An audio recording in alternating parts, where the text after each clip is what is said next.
नमस्कार. Indian culture and festival या माझ्या यूट्यूब चॅनलमध्ये आपणा सर्वांचं स्वागत आहे. श्रावण महिना सुरू झालेला आहे. श्रावण महिना भारतात सर्वीकडे उत्साहात साजरा केला जातो. या महिन्यामध्ये सर्व भाविक भक्त शंकरजीच्या मंदिरात जाऊन शंकरजीची आराधना करतात. श्रावण महिना हा शंकरजीचा आवडता महिना मानला जातो. त्यामुळे या महिन्यात सोमवाराचे व्रत केल्यास भगवान शंकर प्रसन्न होतात आणि आपल्या भक्तांच्या मनोकामना पूर्ण करतात. तसा श्रावण महिना हा भगवान शंकराची पूजा करण्याचा पवित्र काळ मानला जातो आणि हा महिना भगवान शिव यांना समर्पित आहे. तसेच श्रावण महिन्यात 16 सोमवाराची कथा वाचल्याने किंवा ऐकल्याने खूप महत्त्व प्राप्त होते. या कथेमध्ये भगवान महादेवाची भक्ती आणि 16 सोमवाराच्या व्रताचे महत्त्व सांगितले आहे. ही कथा श्रावण महिन्यात वाचल्याने किंवा ऐकल्याने घरात सुख समृद्धी प्राप्त होते. तसेच 16 सोमवाराच्या कथेमध्ये भगवान शंकरजीची भक्ती आणि त्यांच्या कृपेचे वर्णन केले आहे. श्रावण महिन्यात 16 सोमवाराचे व्रत केल्याने विशेष फळ मिळते अशी भक्तांची श्रद्धा आहे. मनोकामना पूर्ण होण्याकरिता दर सोमवारी कथा वाचल्याने किंवा ऐकल्याने इच्छित फलप्राप्ती होते. तसेच कथेच्या पठणाने आध्यात्मिक विकास साधता येतो असे सुद्धा मानले जाते. चला तर मग आता आपण 16 सोमवाराची कथा वाचूया. आटपाट नगर होतं. तिथं विस्तीर्ण असं महादेवाचं देऊळ होतं. एके दिवशी काय झालं, शिवपार्वती फिरत फिरत त्या देवळात आले. तेथील रम्य परिसर पाहून देवळात सारीपाट खेळू लागली. गुरव त्यांचा खेळ पाहत उभा होता. पार्वतीनं गुरवाला विचारलं, तू सांग, हा डाव कोण जिंकला? गुरवाने शंकराने जिंकला असे म्हटले. पार्वतीला राग आला. तिने गुरुवाला तुला कोड फुटेल असा शाप दिला. तसं तो तळमळू लागला. त्याला असह्य वेदना होऊ लागल्या. पुढे एके दिवशी काय झालं, त्या देवळात स्वर्गातील अप्सरा आल्या. त्यांनी कोड फुटलेला तळमळणारा गुरव पाहिला. शाप सांगितला. अप्सरा म्हणाल्या, भिवू नको, तू 16 सोमवाराचं व्रत कर, म्हणजे तुझं कोड नष्ट होईल. गुरवाने विचारलं, हे 16 सोमवाराचे व्रत कसे करावे? अप्सरा म्हणाल्या, संपूर्ण दिवस उपवास करावा, संध्याकाळी आंघोळ करावी, शंकराची पूजा करावी, नंतर अर्धा शेर कणिक घेऊन त्यामध्ये तूप गूळ घालावा व ते खावं. या दिवशी मीठ खाऊ नये. याप्रमाणे 16 सोमवाराचं व्रत करावं.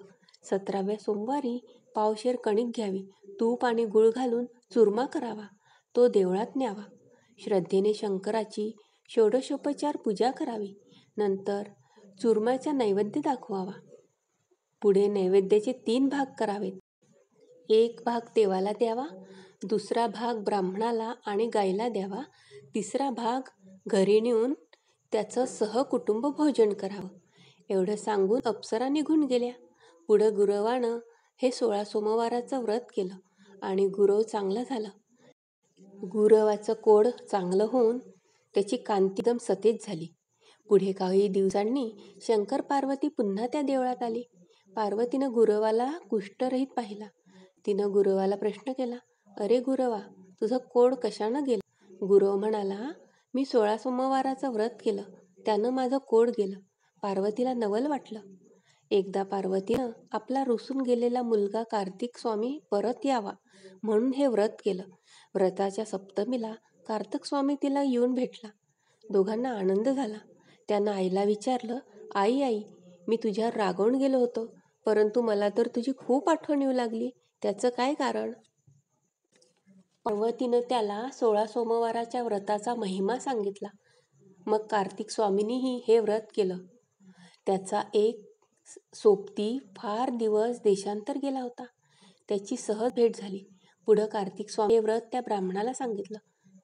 त्यानं विवाहाचा हेतू मनात धरला होता. त्यानं मनपूर्वक 16 सोमवाराचं व्रत केलं. समाप्तीनंतर तो प्रवासाला निघाला. फिरत फिरत एका नगरात आला. तिथं काय चमत्कार झाला, तिथल्या राजाच्या मुलीचं लग्न होतं. लग्नाला अनेक देशांचे राजपुत्र आले होते. विवाह मंडप विस्तीर्ण व खूप सुशोभित होता. अत्तराचा सडा टाकला होता. त्याचा घमघमाट चित्र शांती देत होता.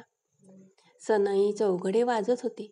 नगरजन भारी कपड्यामध्ये वावरत होते. लग्नाची वेळ झाली. राजानं क्षणी हत्तीणीच्या सोंडेत फुलांचा हार दिला. ज्याच्या गळ्यात हत्तीण हार घालेल त्याला राजकन्या द्यायची अशा राजाचा पण होता. तिथं हा ब्राह्मण ती मौज मजा बघायला गेला होता. पण विधिलिखित किंवा कर्मसंयोगाने त्या हत्तीणीनं फुलांचा हार त्या ब्राह्मणाच्या गळ्यात घातला. राजा आनंदला. त्यानं आपली मुलगी ब्राह्मणाला दिली. दोघांचे लग्न लावून दिलं व नवरा नवरीला निरोप दिला. त्यानंतर काय झालं, राजाची मुलगी मोठी झाली. एके दिवशी नवरा बायको एका खोलीत बसले होते. बायकोनं नवऱ्याला विचारलं, कोणत्या पुण्याईने मी तुम्हाला प्राप्त झाले? ब्राह्मणानं तिला 16 सोमवार व्रताचा हा महिमा सांगितला. त्या व्रताची प्रचिती पाहण्यासाठी तिने पुत्रलाभाचा हेतू मनात धरला व ती ते व्रत करू लागली. व्रत सफल झाले. तिला सुंदर अशा पुत्राची प्राप्ती झाली. पुढं हा मुलगा 16-17 वर्षाचा झाला.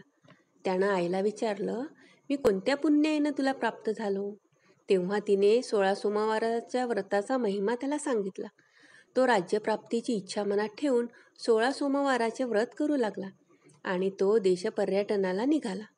तिकडे काय चमत्कार झाला, फिरत फिरत तो एका नगरात गेला. त्या नगराच्या राजाचा मुलगा नव्हता. त्याला एक मात्र मुलगी होती. एखादा गुणवान सुंदर तरुण मुलगा पाहून त्याला मुलगी द्यावी व आपले राज्यही त्याला द्यावे असा विचार त्या राजानं मनात धरला होता. अनासये या मुलाची गाठभेट झाली. तो रूपवान गुणवान होता. त्याला राजानं पाहिलं. तो राजचिन्ह दृष्टीस पडला. राजानं त्याला राजवाड्यात आणलं आणि सालंकृत कन्यादान केलं व त्याला सिंहासनावर बसवलं.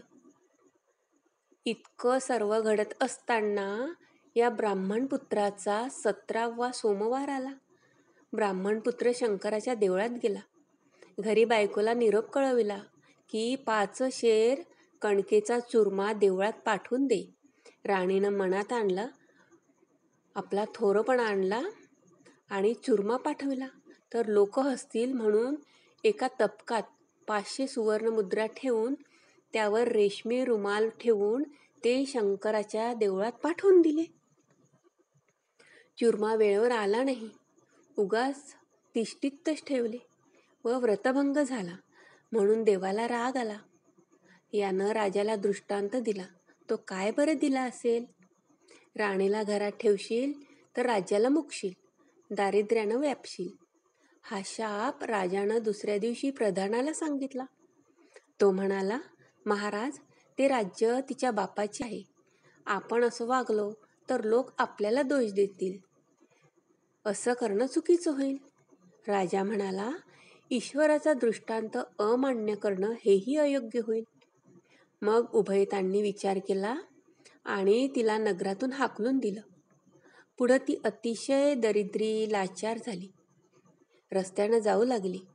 फिरत फिरत एका नगरात गेली. तिथं एका म्हातारीच्या घरी मुक्कामाला राहिली.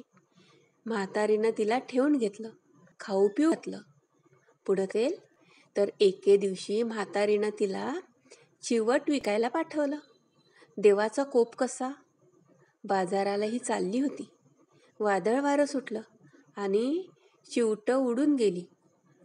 तिनं घरी येऊन म्हातारीला जे घडलं ते सर्व सांगितलं. म्हातारीनं तिला घरातून हाकलून दिलं. तिथून ती दुःखी मनाने एका तेल्याच्या दारी गेली. तिथल्या तेलाच्या घागरी भरल्या होत्या. त्यावर तिची नजर गेली. तसं घागरीतलं सगळं तेल नाहीसं झालं. तेल्यानं तिला धुडकावून लावली आणि दार बंद केलं. तिथून ती कर्माला दोष देत चालत चालत नदीजवळ आली. नदी काठोकाठ भरून वाहत होती. हिची दृष्टी नदीच्या पाण्यावर पडताच नदी आटली आणि जलचर तडफडू लागले. तिथून ती चालत चालत एका सुंदर सरोवराजवळ आली. त्यावर तिची दृष्टी पडली तर सगळे पाणी काळी ठिक्कर पडून गेले. त्यातले किडे झाले, पाणी नासून गेलं.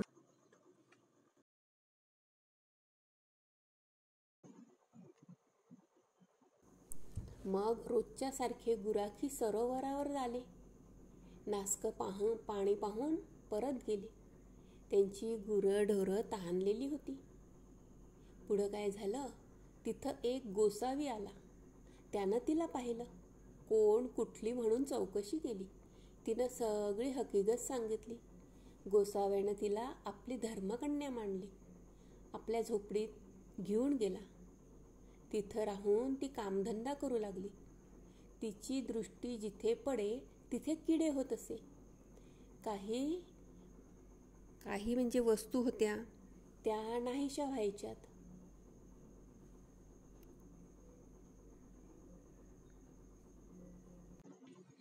मग गोसाव्यानं असं का झालं याबद्दल ध्यानदृष्टी लावली. त्यानं अंतर्दृष्टीनं पाहिलं. तिच्या पदरी व्रत मोडल्याचं पाप आलं आहे हे त्याला जाणवलं. ते पाप नाहीसं केल्याशिवाय तिची दृष्टी चांगली होणार नाही, जीवनकर्म शुद्ध होणार नाही असं जाणलं गोसाव्याने. त्यानंतर गोसाव्याने शंकराची करुणा भागली. तळमळीने प्रार्थना केली. शंकर प्रसन्न झाले. गोसाव्याने राणीबद्दल प्रार्थना केली. शंकराने त्याला 16 सोमवाराचं व्रत करायला सांगितलं. गोसाव्याने तिच्याकडून 16 सोमवाराचं व्रत केलं. तसा ईश्वराचा कोप नाहीसा झाला. तिची दृष्टी सुधारली. अशुद्ध ते शुद्ध झालं.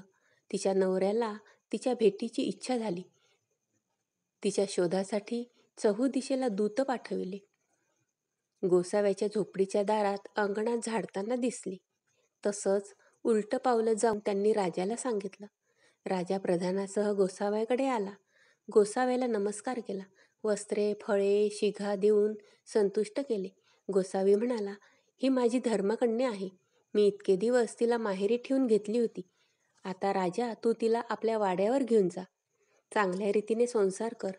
हिला व्रत मोडल्याचा शाप लागला आणि तिची दुर्दशा झाली होती. आता यापुढं सुखाने नांद. राजाने हो म्हणून अभिवाचन दिलं. गोसाव्यानं उभयतांना आशीर्वाद दिला. राजा राणीला घेऊन आपल्या नगरात आला. पुढे मोठा उत्सव केला. दानदक्षिणा देऊन ब्राह्मणांना संतुष्ट केलं. अन्नदान केलं. राजा राणीची पुन्हा भेट झाली. आनंद त्यांचे रामराज्य सुरू झाले. तुम्हीही शंकराला प्रसन्न करून असेच रामराज्य करा. ही 60 उत्तराची कहाणी 5 उत्तरी सुफळ संपूर्ण. व्हिडिओ आवडल्यास लाईक करा, शेअर करा आणि माझ्या चॅनलला सबस्क्राईब करा. धन्यवाद.